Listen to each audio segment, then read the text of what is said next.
नमस्कार साथियों, हमारे मोटिवेशनल स्पिरिचुअल फैमिली के यूट्यूब चैनल में आप सबका बहुत बहुत स्वागत है। आज हम आपको शिव पुराण की महिमा के बारे में बताएंगे, जिसे आप अपने डेली रोज़मर्रा के जीवन में अपनाकर या उसको सुनकर ही अपना जो डिप्रेशन है, अपनी जो निगेटिविटी है, उसको पॉजिटिविटी में बदल सकते हैं। साथ ही आध्यात्मिकता की ओर, स्पिरिचुअल की ओर एक कदम बढ़ा सकते हैं। दोस्तों, कहते हैं कि शिव पुराण की कथा बस सुनने भर से ही आपकी जितने भी निगेटिविटी होती है, जितने भी आपके प्रारब्ध के कर्म होते हैं, वो सब समाप्त हो जाते हैं और आप एक नए इंसान के रूप में जन्म लेते हैं। तो आज से हम इस सीरीज़ को शुरू कर रहे हैं, तो आप सब बने रहिएगा हमारे साथ और हम आपके लिए हमेशा ही ऐसे ही कुछ स्पिरिचुअल टेक्निक या मोटिवेशनल टेक्निक या छोटी छोटी रोज़मर्रा के जीवन की चीज़ों में आपके लिए पॉजिटिविटी ढूंढ के लाएंगे, मैनिफेस्टेशन की टेक्निक ढूंढ के लाएंगे, जिससे आप अपने लक्ष्यों को आसानी से पार कर सकते हैं। दोस्तों, ज़रूरी नहीं है कि हम मोटिवेशन को ख़रीदें। आजकल मोटिवेशन का एक बाज़ार सा बन गया है, जिसमें हमारे ये कोर्स कर लीजिए तो आपको ऐसा होगा, ऐसा होगा। ऐसा कुछ नहीं दोस्तों, जो भी चेंजेस होना है वो आपके अंदर से होना है। कोई भी बाहरी चीज़ या कोई भी बाहरी शक्ति आपको चेंज नहीं कर सकती जब तक आप नहीं चाहेंगे। तो इसी के लिए हमारा चैनल है, हम आपको ऐसी ही छोटी छोटी टेक्निक्स बताएंगे, जिसमें आपको कहीं भी कुछ भी खरीदने की ज़रूरत नहीं है। बस आप इसे फॉलो करते रहिएगा, अपने मन मस्तिष्क को शांत रखिएगा, धैर्य रखिएगा, पॉजिटिव रखिएगा। समय ऐसा है अभी कि सब जगह स्ट्रेस है, लोगों को समझ नहीं आ रहा है कि क्या करें, लेकिन ऐसे समय में आध्यात्मिकता की ओर जाना, स्पिरिचुअलिटी की ओर जाना एक मानसिक शांति का अनुभव तो देता ही है, साथ ही आपको यह अपने लक्ष्य प्राप्ति में भी सहायता करता है, आपके मैनिफेस्टेशन में सहायता करता है, आपको रिलैक्स रखता है। और आप देखिएगा कि आपके जीवन में 2 महीने के अंदर कैसा बदलाव होगा। ये मेरा खुद का पर्सनल एक्सपीरियंस है दोस्तों, कि शिव पुराण को जब मैंने पढ़ना शुरू किया, कि ऐसी बहुत सारी चीज़ें हुई जिसका मैं आपको धीरे धीरे व्याख्यान देती रहूँगी। तो चलिए आज शुरू करते हैं वाल्मीकि जी द्वारा रचित जो शिव पुराण महात्म्य कथा है। ओम नमः शिवाय। दोस्तों, एक बार की बात है, शौनक आदि ऋषियों ने सूत जी से एक बार शिव पुराण सुनाने का आग्रह किया। सूत जी ने ऋषियों से कहा, आप सब धन्य हैं जो आपके हृदय में शिव जी की कथा सुनने की इच्छा जागृत हुई। इस शास्त्र का वर्णन भगवान शिव ने अपने श्रीमुख से श्री सनत कुमार से किया था, इसलिए इसे शिव पुराण भी कहते हैं। इसके पठन, मनन और श्रवण से कलयुगी मनुष्यों का मन शुद्ध हो जाता है तथा शिव पद की प्राप्ति हो जाती है। जो फल दान एवं यज्ञों के करने से प्राप्त होता है, वही फल शिव पुराण के श्रोताओं को प्राप्त हो जाता है। इस ग्रंथ की 7 संहिताएं हैं दोस्तों, जो इस प्रकार हैं। एक विद्वेश्वर संहिता है, रुद्र संहिता है, शतरुद्री है, कोटि रुद्री है, उमा संहिता है, कैलाश संहिता है और वायु संहिता है।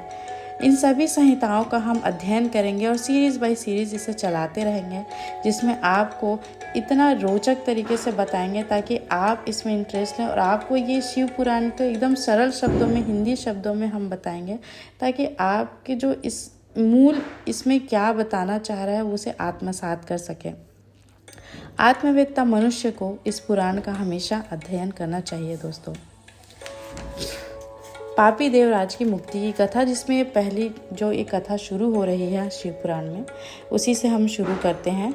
सूत जी बोलते हैं, हे ऋषियों, जो व्यक्ति दुराचारी, पापी, विलासी एवं दुष्ट होते हैं, वे भी देवराज की मुक्ति कथा के द्वारा पवित्र हो जाते हैं। तो यहाँ पर आप देखेंगे कि सिर्फ शिव पुराण की कथा सुनने भर से ही इसमें पवित्रता की बात कही गई है। लालची, मिथ्याभाषी, माता पिता को दुख देने वाले दंभी, पाखंडी, क्रूरात्मा, द्वेषी, पतित, हिंसक और निर्दयी पुरुष भी कलयुग में इसके द्वारा पवित्र हो जाएंगे। इस प्रसंग में मैं आपको एक प्राचीन इतिहास सुनाता हूँ, जिसके सुनने से सभी पापों का नाश हो जाता है। अब सूत जी आगे ऋषियों को एक कहानी सुना रहे हैं, जिसमें वो बताते हैं कि किरात नगर में एक ब्राह्मण रहता था, जो बहुत ही दुराचारी और दरिद्री था। वह धर्म और वेदों से विमुख था। वह इतना गिरा हुआ था कि वह स्नान तक नहीं करता था। उसने अधर्म से बहुत सा धन एकत्रित कर लिया था। वह एक बार एक तालाब पर नहाने के लिए गया। उसी समय वहाँ एक वैश्या भी आई, जिसका नाम शोभावती था। वह उस वैश्या को देखकर उसकी ओर आकर्षित हुआ। वह वैश्या भी उसे देखकर परम प्रसन्न हुई। वे दोनों चिरकाल तक विहार करते रहे। ब्राह्मण के माता पिता ने बार बार उसे समझाया, परंतु उसने अपने माता पिता की बातों पर ध्यान नहीं दिया। उस अधम ब्राह्मण ने एक दिन ईर्ष्यावश रात्रि ने अपने माता पिता व पत्नी का वध कर दिया और उनकी समस्त संपत्ति वैश्या को दे दी। दैव योग से एक दिन वह प्रतिष्ठापुर में आया। उसने वहाँ एक शिव मंदिर देखा जिसमें अनेक साधु महात्मा एकत्र थे। वह ब्राह्मण अचानक वहाँ बीमार हो गया। बीमारी की अवस्था में उसने एक ब्राह्मण के मुख से शिव जी की परम पवित्र कथा सुनी। देवराज नामक वह ब्राह्मण 1 मास के बाद मर गया। यमदूत उसे यमपुरी ले गए। उसी क्षण शिवलोक से शिव जी के दूत रुद्राक्ष धारण किए त्रिशूल लेकर यमलोक में पहुंच गए। उन्होंने देवराज ब्राह्मण को यमदूतों से छुड़ाकर विमान पर सवार होकर कैलाश को चल दिए। यमपुरी में कोलाहल मच गया।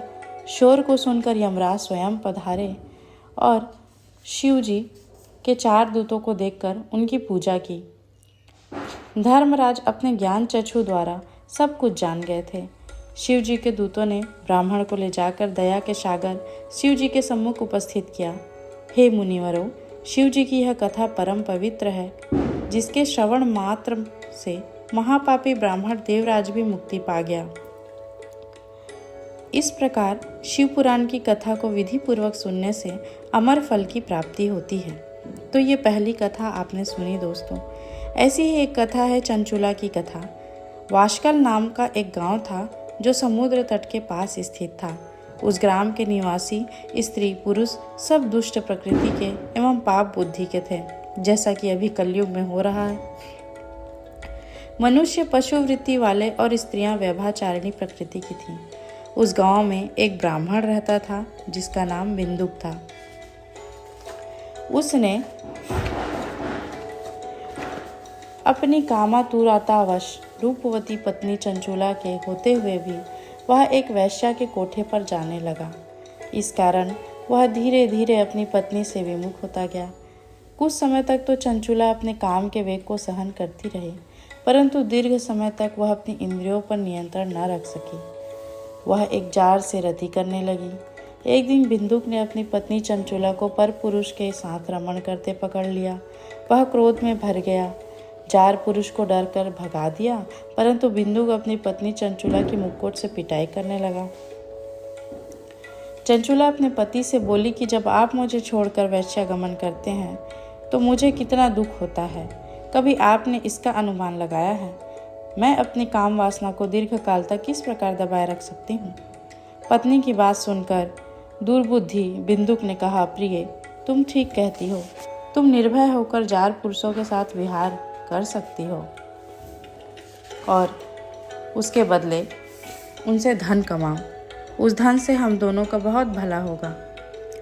चंचुला ने पति की आज्ञा को मान लिया और पति पत्नी दोनों कुकर्म के मार्ग पर चलने लगे। समय आने पर चंचुला के पति बिंदुक की मृत्यु हो गई। वह नरक लोक में अनेक दुख भोग कर पिशाच योनि में पैदा हुआ। अचानक इसके बाद चंचुला भ्रमण करती हुई गोकर्ण क्षेत्र में पहुंची। वहां उसने मंदिर में एक पंडित जी को शिव पुराण कथा सुनाते हुए देखा। वह दत्त चित्त होकर कथा सुनने लगी। उसने कथा में जार पुरुषों में आसक्त स्त्रियों के दुष्परिणाम, नरक भोग की व्यथाजनक बात सुनी तो वह कांपने लगी। कथा के समाप्त हो जाने पर सब लोगों के चले जाने के पश्चात चंचुला कथावाचक ब्राह्मण के चरणों में सिर रखकर बिलखने लगी।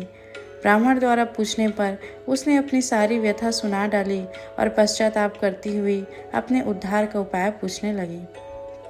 ब्राह्मण ने कहा कि जिस शिव पुराण की कथा को सुनकर तुम्हारे हृदय में विवेक पैदा हुआ है, उसी पुराण को प्रतिदिन सुनने से तुम्हारा उद्धार हो सकता है।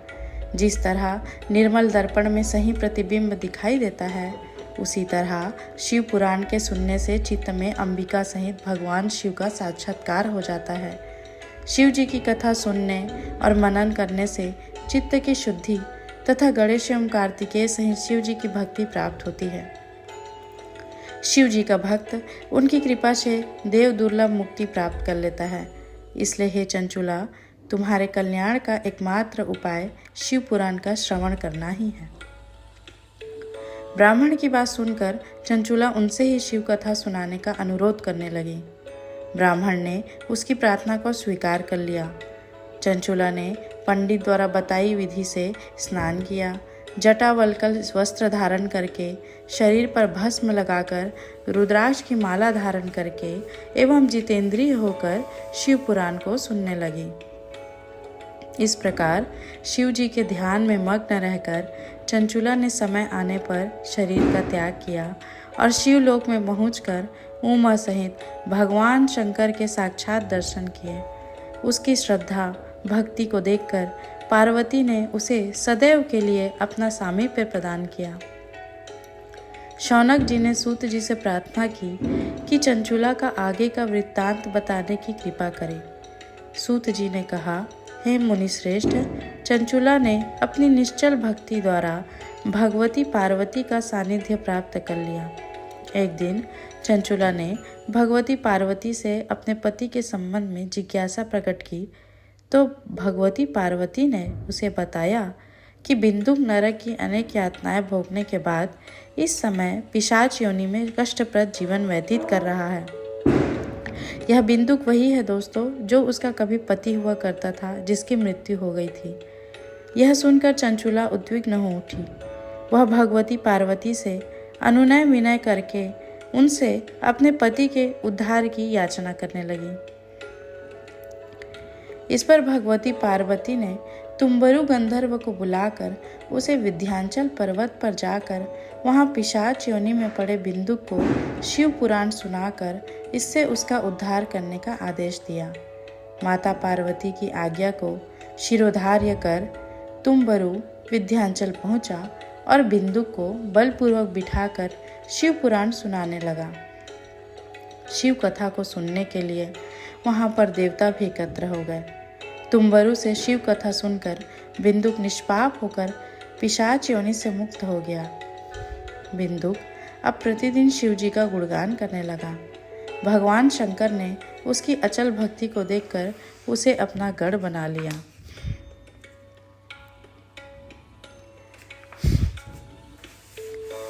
तो दोस्तों, आपने यहाँ पर देखा कि शिव पुराण को सुनने मात्र से ही आपके मन में जितने भी और आपके प्रारब्ध के जितने भी कर्म थे, बुरे कर्म का नाश हो जाता है और इससे आपका कल्याण होता है। इससे जन्मों जन्मों के पाप धुलते हैं। जब भी आप इस शिव पुराण को सुने तो अपने मन को सच्ची हृदय, सच्ची भक्ति की भावना से भरकर शिव जी, माता पार्वती, भगवान गणेश, कार्तिकेय, भगवान अशोक सुंदरी इत्यादि का ध्यान करके सच्चे मन से, श्रद्धा से इन शिव पुराण की कथाओं को सुने और उन्हें आत्मसात करने का प्रयास करें, उनसे सीख लेने का प्रयास करें और उसे अपने जीवन में अपनाकर अपना जो माइंड सेट है, अपनी जो नकारात्मकता है दोस्तों, उसे धीरे धीरे पॉजिटिविटी की ओर ले जाइएगा। हमारा प्रयास रहेगा कि आपको इसका परिणाम जितना जल्दी हो सके उतना दिखें।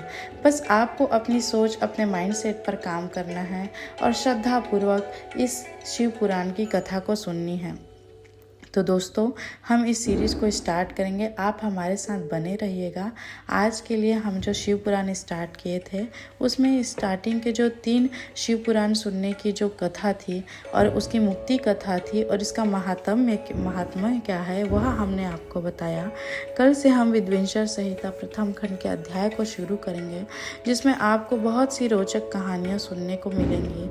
शिव पुराण का सरल हिंदी भाषा में आपको समझाएंगे तो आपको अपने रोज़मर्रा के जीवन में इसे बहुत ही आसानी से आत्मसात कर सकते हैं। तो दोस्तों, आपको हमारा यह प्रयास कैसा लगा? प्लीज़ हमें लाइक करें, शेयर करें, सब्सक्राइब करें और प्लीज़ हमें कमेंट बॉक्स पे ज़रूर बताएं कि आप इसके अलावा और क्या सुनना या देखना चाहते हैं। तब तक के लिए धन्यवाद दोस्तों, नमस्कार।